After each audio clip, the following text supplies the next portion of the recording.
और इसी बीच एक और बड़ी खबर यहां पर सामने आई है, जहां पाकिस्तान और सऊदी अरब के नेताओं ने चर्चा की है। सुरक्षा व्यवस्था को लेकर यह चर्चा की गई है। ईरानी हमलों और उनके असर पर विचार विमर्श हुआ है।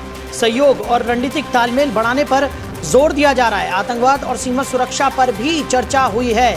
तो मंथन का दौर भी यहाँ पर लगातार अमित जी देखने को मिल रहा है, और पाकिस्तान और सऊदी अरब के नेताओं ने ये चर्चाएं की है। कैसे देख रहे हैं इसको आप? देखिए, अब उन्होंने तो पैक्ट किया हुआ था कि सऊदी पे अटैक जो है वो पाकिस्तान पे अटैक माना जाएगा, पाकिस्तान पे अटैक सऊदी पे अटैक माना जाएगा।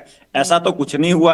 अभी आपस में चर्चा कर रहे हैं। भैया, इन्होंने तो पैक्ट किया हुआ था, सऊदी ने तो तमाम सुविधाएं दी हुई थी पाकिस्तान आर्मी को, लेकिन सऊदी पे इतनी मिसाइलें चल गई, पाकिस्तान का कोई सामने नहीं आया। आज एक हफ्ते के बाद ये लोग ज्ञान देने आ रहे हैं। पहले ही मैंने कहा था कि ये सारा कुछ फिक्स है, इसमें ईरान को सरेंडर करना होगा। यूएस को 2 सालों के अंदर पूरा मिडिल पश्चिम एशिया जो है, वेस्ट एशिया, उसको खाली करके जाना होगा। यही ऑब्जेक्टिव है और यही अचीव होते हुए आपको दिखेगा। इसको रील बना के आप डाल दीजिएगा, आने वाले 2 सालों के बाद मेरी प्रिडिक्शन आपको एक्यूरेट सही होती दिखेगी। 2030 तक Saudi, Kuwait, Qatar, Oman, Bahrain, यहाँ पे जितने यूएस के बेस हैं वो सारे खाली हो जाएंगे। यहाँ पे कोई यूएस का आदमी नजर नहीं आएगा आपको।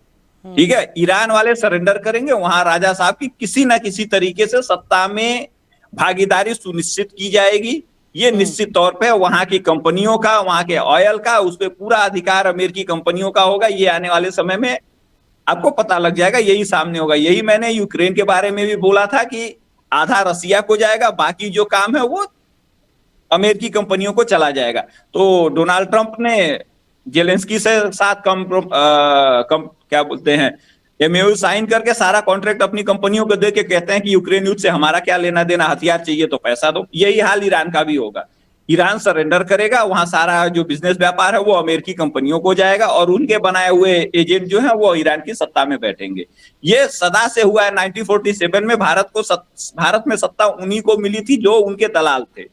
अंग्रेजों के जो दलाल थे उन्हीं को सत्ता मिली थी। तो ईरान में भी वही होने वाला है। ये पैटर्न सेम रहेगा। यही इसी तरीके से दुनिया चलती है और उसी तरीके से डेमोक्रेसी चलाई जा रही है।